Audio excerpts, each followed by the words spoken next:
feels just like yesterday that I could finally say Tier Elements is back in the regional grind. Wait, Robbie, are you sure? You know, we just saw it like last week. Yeah, I'm sure. Make sure you guys smash the living crap out of that subscribe button so you guys don't miss out on more awesome content. We have your regional breakdown for you all the way out here in Bumble, Australia. And before somebody's like, why are we covering Australia? Well, this was... I'm enjoying looking at these more diverse events and seeing what people are bringing to the table. There's obviously still meta present here. I mean, you had 2 Snake Eyes in the room. Like, that doesn't change. Just because it's a slightly smaller, you know... out their event. Okay. We also had 1 Cash Tier. Now, I'm going to tell you this. From what I have seen for these events, Cash Tier has actually been, if you're a competent Cash Tier player, I know, how dare I say that, if you know what you're doing with the deck, you're going to have a pretty good shot at cleaning up the meta. The mid-range control options that Fenrir and Friends definitely offers some of the absolute best that you would want to see. We also do have Ubel out here as well. Yeah, you hear me saying that correctly. I feel like we're starting to see Ubel enter more into that rogue category. Well, it shouldn't even be rogue. It should be like a meta deck. But if I'm only seeing 0 to 1 of these rotating out here in events, and people, you know, need time to kind of figure out what they're doing with the deck, I would slot it more into the rogue side of things. We also had Branded. Well, when don't we have Branded? Like, honestly, Branded has sat around here for so long. It's just like, it's a weird event if we don't see Branded. We also had, now this is an interesting one, we had Flaunderies. Alright, now, I was wondering where the birds were going to be. It's been a little while, guys. I'm glad to see that you're still out here and you're doing your thing. Good stuff. We also had Voiceless Voice, sporting off Blessing. Yeah, you already know that card's going to continue to be absolutely good. And I think the most interesting thing for this was the fact that the tier deck had some very interesting little card choices. And it's actually kind of cool to see. So, I mean, this is a pretty diverse... you know, breakdown, depending on how you want to look at the course and the meta. So let's pass on over to those deck lists. Make sure you get, well, I was going to say, make sure you guys smash the living crap out of subscribe button, but you already know, you're here for the deck list. So first place winning our event here is, wow, you gotta love the fact that the Snake Eyes Diabellstar just moved right on into this deck as a one of. No complaints, actually. I'm very happy to see that this card has been one of the mainstay contenders out here, actually doing a very, very strong run for this deck. And, you know, it also means, hey, Birch is here too. Yeah, I'll be honest with you, Birch is one of those cards that you look at and you're like, what do you do? Like, what is your purpose? But the Snake Eyes Diabellstar are definitely helping here. Double Temple is definitely interesting. So we have double Druisworm with the 1 Magna Hut as well. And we also have, this deck's playing some skill drains down here. And, of course, the Heat de Resistance of some of this format here. We have the Unending Nightmare here, helping you out with the gas with what you're kind of expecting to kind of come up with against the meta. But outside of that, I mean, this is pretty standard stuff. All right, ooh, it's Cash Tier. So this is what I was talking about. These control options, aka me slam shifter, me good Yu-Gi-Oh player, me win game. All right, that's what it's like to play shifter right now. As the year that we have the Moonlit Chills, pretty standard stuff, maximizing on the bursts, and we're actually maximizing on the triple Scareclaw Cash Tier here as well.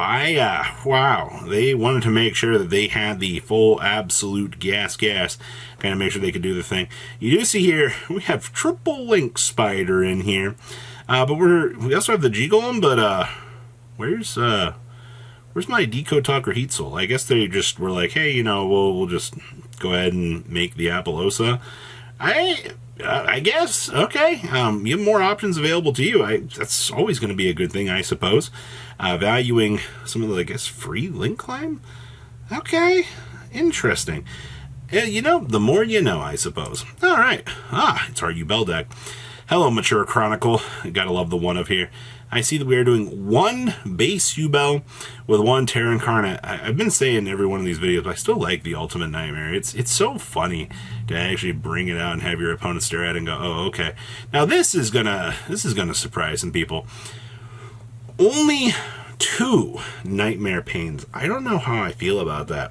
Nightmare Pain's one of those cards that you look at in the course of how this deck works and you're like, genuinely, I kind of want to make sure that you can have more of these just to be able to kind of do your thing. I don't know. I'm so used to wanting to have the extra copy of this, for variants. Okay.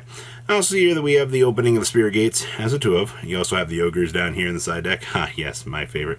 It's also kind of interesting. See, we're playing a Degen Buster down here as well. Okay, so some little extra use out here for the double Dark Beckoning Beast. Okay. What else we got cooking? We have a 49-card branded deck. I'm telling you, these branded deck numbers are some of the most hilarious things you look at. You're like, today for my sauce, we're going to play 49 cards. And it's just like, okay, I mean, sure. And you do have the Gimmick Puppet Nightmare stuff in here as well. We do have the branded in white. You do see here standard typical stuff. The branded sword really isn't this is actually kind of something I've been seeing pop up a little bit more along the way. We've been seeing the sword just be one of those little extra cards. I mean, you're already playing 49 cards. You're bulking down on some extra decision trees.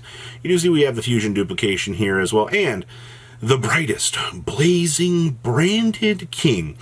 And of course, hey, guess what? Now even this deck can play Shifter. Yeah, I guess at this point in time, I'm not really shocked about anything anymore. If you got another deck in the meta that can just throw Shifter at things, you may as well take advantage of it. That's just how Yu-Gi-Oh! Is at the moment. Alright, we also have, it's our Flaundery special here. A tech choices. I see that we are playing one copy of Yelbor's The Sacred Lands of Simorgh. Okay. I also see down here that we are playing the one copy of the Swallow's Cowrie. That's actually interesting. We do have the Rivalry built into the main deck here, which is pretty interesting. And your collection of sorting cards here.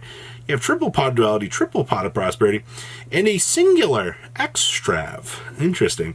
Their extra deck down here is absolutely hilarious. This is like, they took like half of a Trap Tricks core, and they was like, alright, so we're going to go ahead. Who needs these Trap Tricks cards? Let's go ahead and banish them. I mean, you're only playing one Zeus with this much extra deck banish, but only 2 assemble, 2 recital. That is crazy. I also see down here that we are playing the triple Featherstorm. Actually, I'm used to seeing the one Featherstorm in the main with the triple in the side, but this is actually pretty doable. Okay. Alrighty, hey, it's this pile. This card is insane, by the way. The Triceratops interaction with the Diviner is so stupid. You do see the double Sarvis with the double Skull Guardian. There is no Odd Eyes Pendulum Graph in here. Pendulum Graph's been a little bit hit or miss with some of these lists, which is fine. Our secondary package here is actually going to be the Branded Fusion. This definitely ensures you can get the initial base going. You do play the one Fallen of Albaz, and gives you access to all your cute little fusions that you need down here. And this little Odd Eyes Meteor Graph, Burst Dragon. This card's actually insane against Tempai. This card turning off things during the battle phase is actually pretty insane.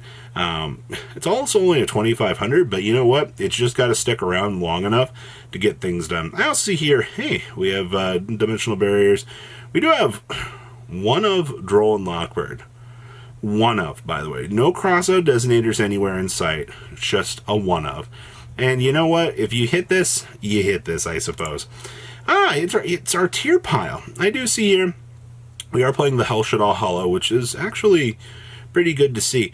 This is my favorite part of these tier lists. The Fire Attacker with the triple Impulse. So this gives you the ability to kind of start sifting through your hands and start setting up these initial little combo waves. So you can pitch off maybe a tier monster during your opponent's turn, force your opponent into a really weird situation, or maybe drop a tier cash to get you the ability to, get an extra little mill going. Don't underestimate what the random little spikes in this BS can actually do, because I've seen some of the craziest 2-card mills you could ever actually expect to see off of this stupid thing. You just trust me, this is pretty good. Outside of that, I mean, we're doing 2 copies of Scream here. We do have the Shadal Fusion package down here with the App Cologne, and the rest of this looks pretty cute. Extra deck down here also looking pretty standard. Actually, also having the Sprint actually built into the extra deck for once is pretty good. Don't want to give away time. And, hey, we have more of our fun little Snake Eyes stuff. There's no Snake Eyes Diabell Star in here, by the way.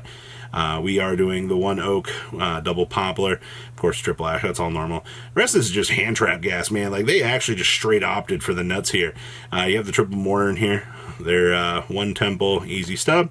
Siding the Ogre Woger for the extra copy. We also have the crossouts down here. You do see the Anti-Spell Fragrance. And, of course, we have the ability to bring in Skill Drain at will to say no. I'm also happy to see they actually made room for the Gave Dragon down here, so you can actually blow your opponent out with this little stupid insanity. Well, I like what I'm seeing. Make sure you guys leave a comment down below. Tell me what you guys think. And I will see your beautiful faces back here later today, guys. Peace. Patrons, thank you.